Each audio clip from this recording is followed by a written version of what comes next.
This is Iran, the pilgrimage city of Mashhad. The first thing that comes to mind when you hear pilgrimage city is a religious place. But this city isn't religious at all. It's a piece of Europe.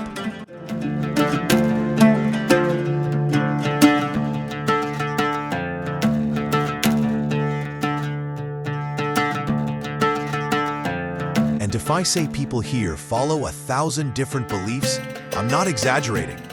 Everyone has their own path, and no one interferes with anyone else. But in terms of style and appearance, this place is truly a strange city.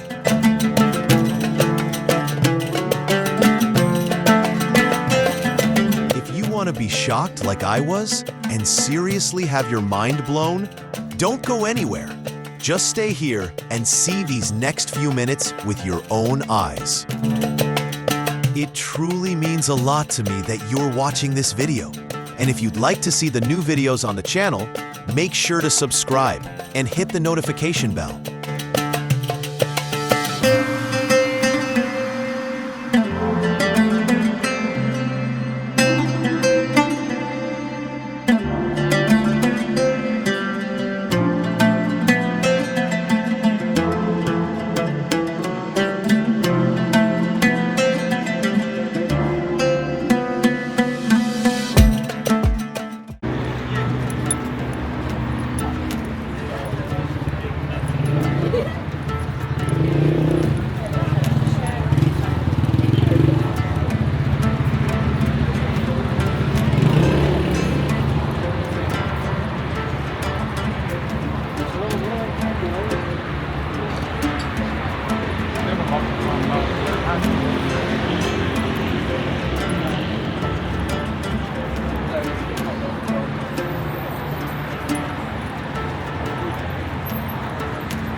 چون همه دارن از رو میان ما داریم برعکس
بعد باید راجب پسرم صحبت بده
بابا میدونم میرم منچستر ولی خیلی گنده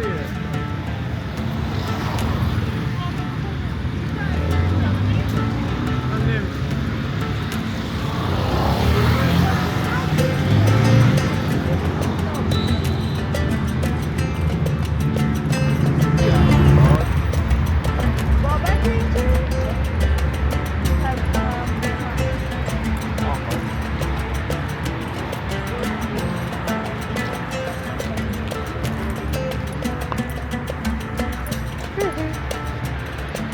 همینو ببین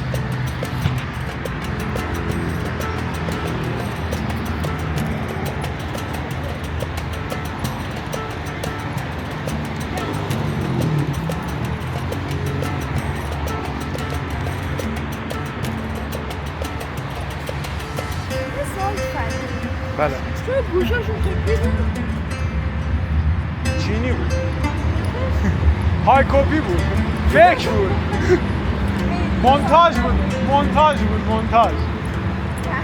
تحت لیسانس بود آفرین اینا تحت لیسانس هست